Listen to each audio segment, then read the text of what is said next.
Hey guys, it's Vishan from USA 4x4.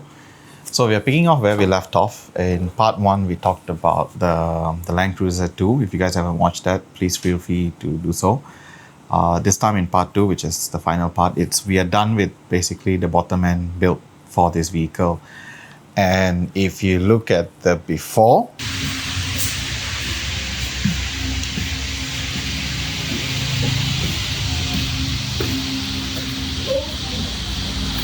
and then you look at the after,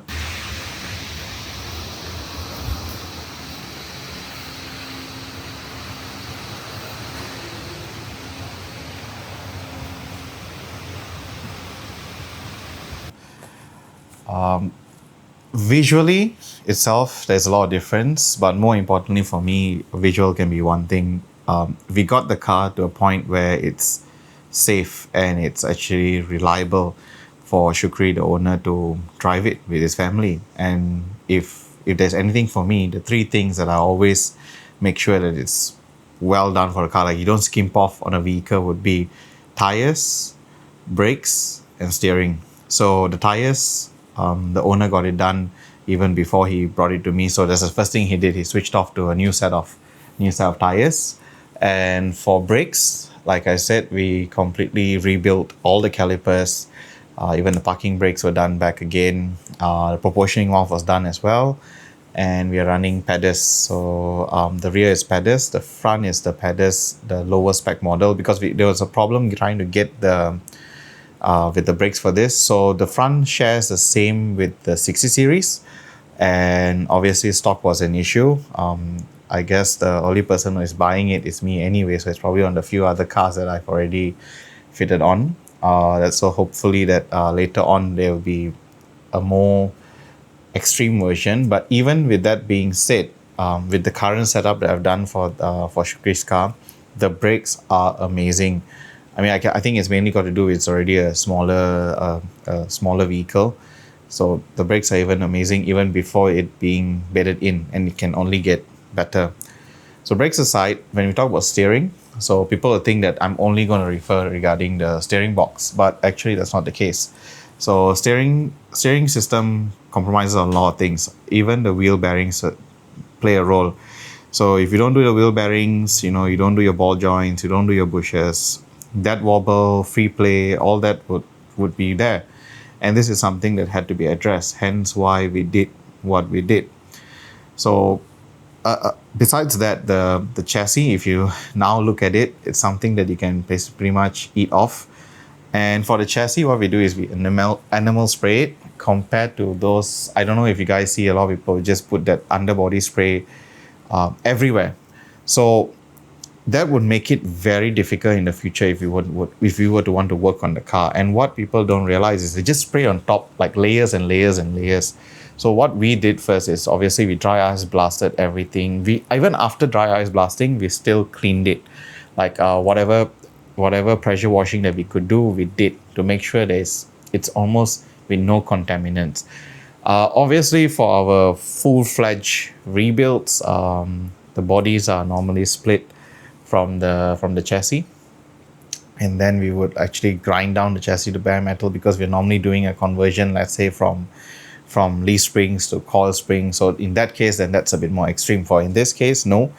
And we dry ice blasted, pressure washed it, got it down to as bare as possible, and then we enamel coated. And for the underbody, what we did is like a two-stage spray we have. So one is to prevent for dampening, it helps with dampening. Another one is for rust, obviously. So everything that we do has its purpose, and we try to think of the future. Even if we are not going to work on the vehicle, I don't want somebody to be cursing on it while they're working on it because of what we did. So I try to make sure that everything that we do, it's convenient for anybody. Even if the owner wants to go and look at it. Even the axles, we grind it down. So axles we did grind down because we wanted to weld and reinforce the places that we normally know would have cracks. So that was done and that was coated. Wheel bearings, like I think I did say in a before, wheel bearings, the diff, the pinion, everything, all that was swapped out. All the seals were swapped out. And of course, this is a point that I'm already testing driving the car. By the time I'm making this video, I'm already driving the car around and things like that. And the one thing I did notice is there is a torque converter oil seal leak. So it's not major. It's not leaking to a point where it's like gushing out, but it's something that the owner would have to look at later on down the road, because you see that would require you to bring down the box, the gearbox, and then when you do bring down the gearbox, you want to do your flywheel oil seal as well. And when you do that, maybe you want to take a look at your torque converter as well. So whatever stages that we set for the owner, we try to put it in such a way where we don't need to do it twice. So in that way, when we build a car, we don't want to be going back at it again and again doing the vehicle. So we try to just get it done once and for all in that component. And if anything else that we can keep for a later date where the owner is more comfortable with building the vehicle, then we leave it towards that stage. And another thing that he would actually have to look at as well is this AC system is running on the R12, which I think you all know they don't sell the gas anymore, it's banned. And we also, and anyway, the compressor is sort of giving hints that it would be failing soon. And seeing from the dryer how dark the oil is, like it's a matter of time that things will start failing. So that's something that the owner has to look at too as well. And if another thing, if you just look at the videos under the vehicle, you'll be like, oh, why is the exhaust still looking rusted out? Like, why wouldn't y'all like spray paint that? Well, I don't cover things up with paint. So unless we have completely built back something, or we have changed it, or we have done work to it, then I would do it. Look, the exhaust, it's mild steel exhaust, it's gonna rust. So down the road, would advise the owner go full stainless steel. And while we're doing that, take a look at the turbo and the injectors, and to get a bit more out of the 2LTE, which it can. Even now it's decent, but of course there's a lot more perk that you can get out of it. So, and then another thing that we noticed as well was this vehicle was a bit tight on steering. So what I reckon was someone had already played with the steering box before to sort of tighten up. And the thing is with steering boxes, look, if it's leaking and all that, you can rebuild it, there's no problem. But a sector shaft, if that's worn, basically you would have to go and look into getting a half cut box. So that's still available, so it's not too big of a deal. Look, in this case, I'm already like nitpicking on things that are an issue. Right now, as how the car is, it's bloody awesome. Like, just to drive it just puts a smile on my face. And you know how comfortable it is, and it brakes straight, because when it came in, it didn't even brake straight. You were scared to actually drive the vehicle because it would pull so aggressively to one side, and that was all sorted out. So right now it's epic to drive. For the engine side, what we did was the battery brackets were held down by hope and faith. So we pretty much did a new battery brackets, tidy up the wiring, whatever brackets they were a bit rusted out, or I mean they're all surface rust, but even then it's still powder coated them. We did the timing belt, we did the water pump, so things that are like see that you have to get done, and as a new owner you would want to set it where you have gotten it done. That's the things that we have done for the vehicle. All the other upgrades I'm saying, all the other issues that they are with the vehicle, it can be sorted out later. Keep in mind, it is still a 30 plus year old car. It is an old vehicle, but this particular car is in really good condition for me, even when it came in the sense that rust wasn't a big issue on this vehicle, but rust is most of the time a big issue with this vehicle, but for this one it wasn't. So that to me was already a win. And I think the owner has not seen the car yet. He'll probably see this video before he even gets to see the car. So hopefully when he does, he's as happy as I am in receiving the vehicle. And normally I would cut off here, but you know what? Let's go for a ride in the car. These are the keys. Let's go see how beautiful she is.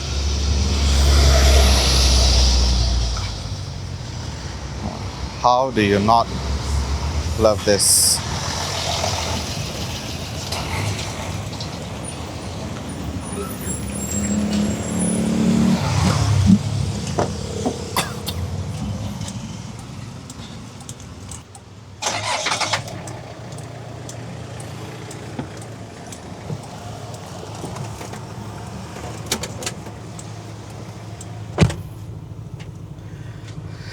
So as you can see, it's pretty comfy in here, even though it's a short wheelbase. And this car has, I think we mentioned before, an automatic gearbox.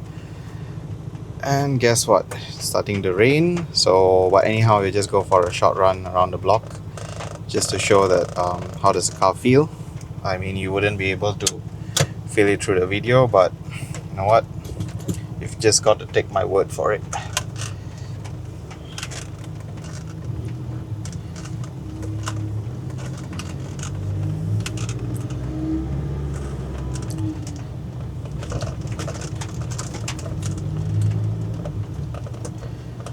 So I think you all know that most of these cruisers, they come pretty sort of what do you call it? In Malaysia we'll say Milo thin, in the terms that they don't have much sound dampening done to them because they were meant to be used. So I think Syukri is in the state where he wants to do it back properly, so it's a very comfortable car for long distance and whatnot. Which is easily achievable at how the car is right now. And another thing, you know, when you're steering, if the car is constantly fighting you, like you have to keep correcting the steering, then you know something is wrong with it. And you can't just say, oh, these cars are old and they're built that way. No, I think no manufacturer would have wanted to build a vehicle where the steering has to be constantly corrected.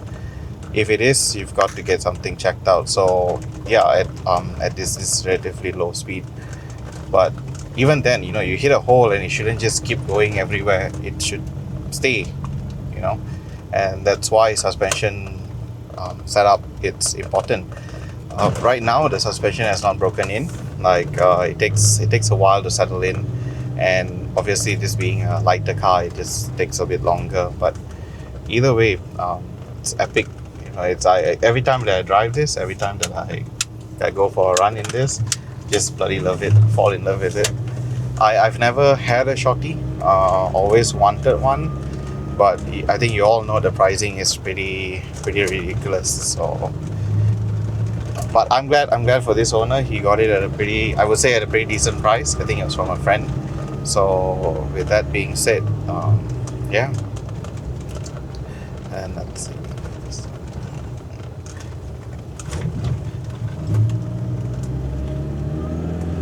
So it is perky. You know, every function that that this car has, we sort of tested it out and it works. The one thing that we may have an issue down the road is it has this electric hub locks, which is common for this generation of car. So they become sticky over time. So it's just like a magnet. Something that and also water ingress is a problem with them. So they do have a manual conversion, but it's only if it's doing a lot of wheeling and whatnot. But if not, for daily use, it's fine. You know, and most people will say that a short wheelbase vehicle is super like uncomfortable. But I would like to differ. If it's properly set up, it's actually a really comfortable car to run around. So yeah. I think whatever I do wouldn't be able to do justice, like how she rides and how she is. But for me, if I think the best person to be the judge would be the owner, and let's see when he comes back. Maybe I get to do a video with him on his first reactions when he gets the car. But besides that, I just like to thank you guys so much for listening to me blab around, and I'll catch you guys on the next one. Thank you.